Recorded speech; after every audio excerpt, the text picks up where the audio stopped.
Assalamualaikum warahmatullahi wabarakatuh.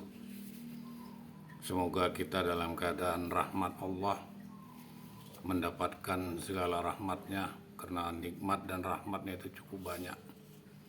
Kepada mereka yang sedang sakit, semoga cepat sembuh, karena sakit itu pengurangan dosa. Jadi kalau kita sedang sakit itu termasuk pengurangan dosa. Dan sakit harus ridho.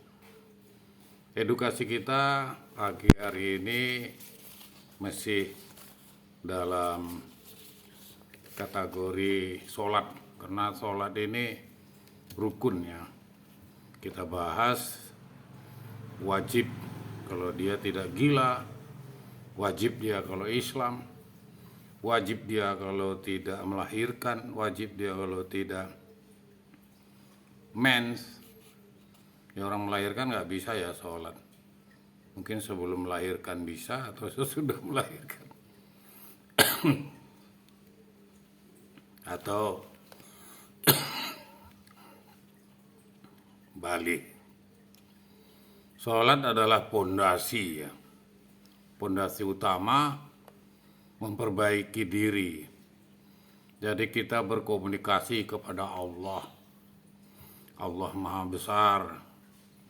Kita menyerahkan diri vertikal kepada Allah 5 waktu sehari semalam. Walaupun setiap detik kita ingat Allah. Jika kita memperbaiki diri, maka kualitas diri kita lebih baik. Tidak sangar, tidak kasar, santun. Inilah kalau orang yang benar-benar melaksanakan perintah Allah.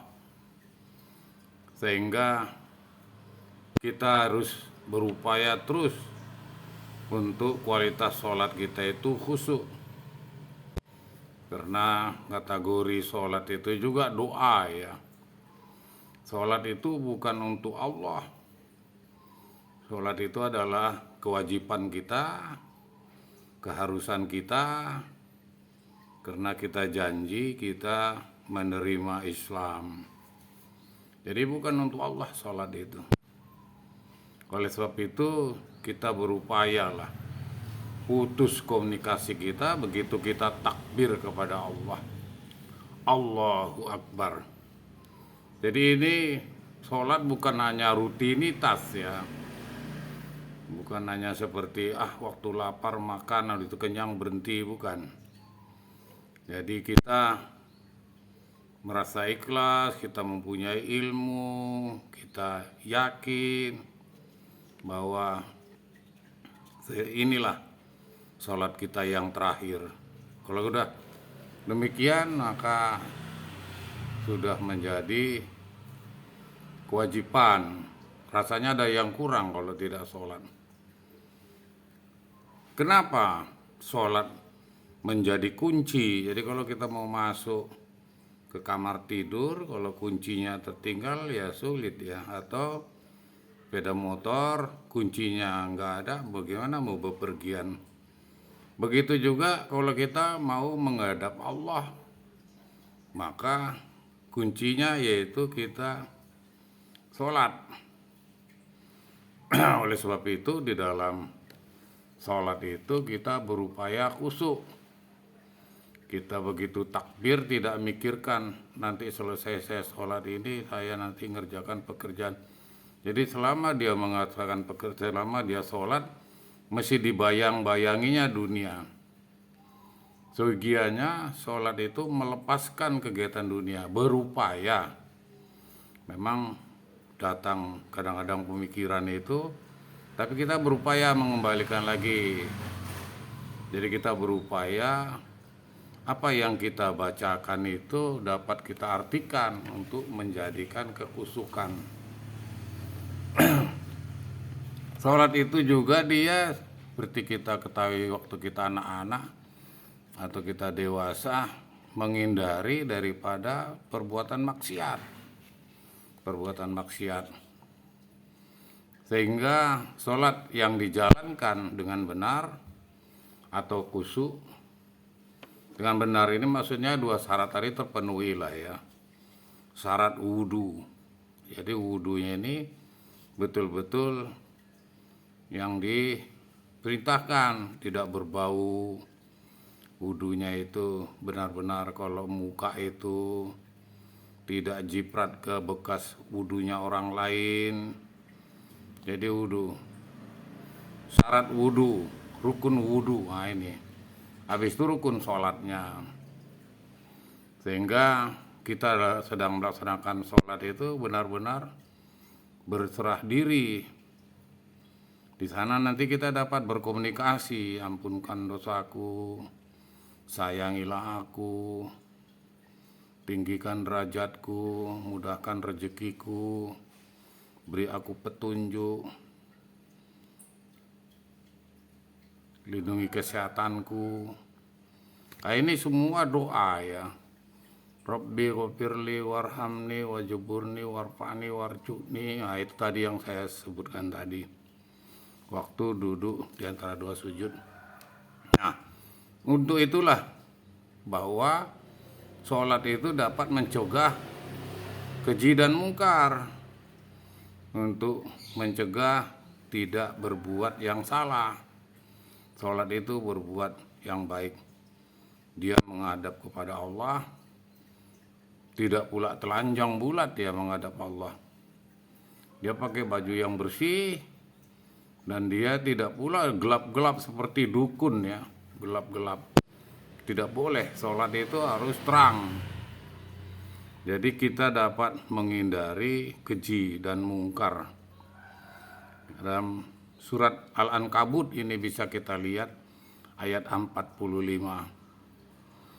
Inilah benteng utama daripada akhlak. Jadi orang yang sholat itu berakhlak. Kenemanapun dia di sana taat, benar-benar dia meyakini. Yang kedua, mengutamakan sholat itu berjamaah. Jadi kita tadi melaksanakan sholat itu, kita melaksanakan untuk memperbaiki masalah hidup. Wah itu. Jadi belum lagi saya keutamaan berjamaah ya. Kita masih tentang memperbaiki masalah hidup. Jadi sholat itu bisa memperbaiki. Karena di sana kita berkomunikasi kepada Allah. Allah sudah membentangkan itu. Kita sakit, kalau kita ridho, maka sakit itu pengurangan dosa itu. Jadi banyak ulama menegaskan bahwa jika hidup terasa berat atau berantakan, akar masalahnya seringkali terletak pada kualitas sholat. Bahkan kalau berantakan maksudnya terlilit utang. Kita sholat hajat lah, sholat malam tahajud. Jadi malaikat turun mendengarkan orang lain sedang tidur. Nah, oleh sebab itu orang kalau menyadari dia banyak bermasalah, bukan lari ke dukun, bukan lari menjilat, bukan jadi pecundang, tapi dia berserah diri kepada Allah untuk melaksanakan sholat tepat waktu.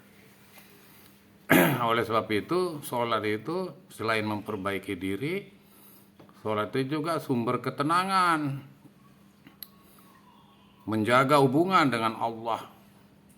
Jadi tenang, betul, tidak tergesa-gesa, tidak seperti belum sesaat lagi dia ruku sudah bangun, belum lagi berdiri seperti Charlie Chaplin. Wah ini salah ini. Jadi tidak. Jadi sholat itu memang berupaya tenang, berpakaian yang bersih. Sholat itu juga harus di tempat yang terang, khusyuk. Kalau kita sudah terbiasa khusyuk di tempat keramaian pun kita tidak terganggu, walaupun di sebelah kamar kita itu warung kopi pakai musik, orang ngobrol, ya kita tidak tahu ya, karena kita ingat hanya kepada Allah, khusyuk, kita tidak mengganggu. Karena kita sudah mendapatkan ketenangan. Itulah yang disebut dengan ketenangan jiwa. Jadi oleh sebab itu, mari kita untuk mendapatkan sumber ketenangan ini perlu sholat. Menjadikan pribadi yang lebih baik, sholat itu. Sering kita sholat tapi tidak tepat waktu.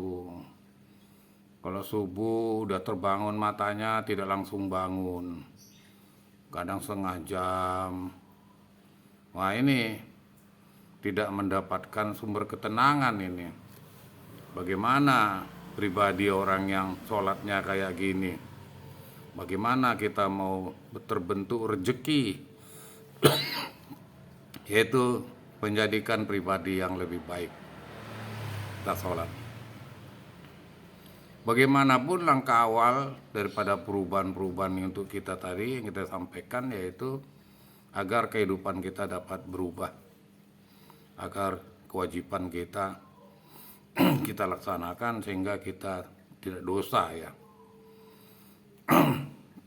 Tidak ada alasan sakit ya, apa sakitnya, nggak bisa berdiri, duduk, nggak bisa duduk, tidur, nggak bisa tidur kan. Itu yang disebut dengan bersuci. Jadi kita berwudu itu dengan bersuci. Pastikan wudu kita itu.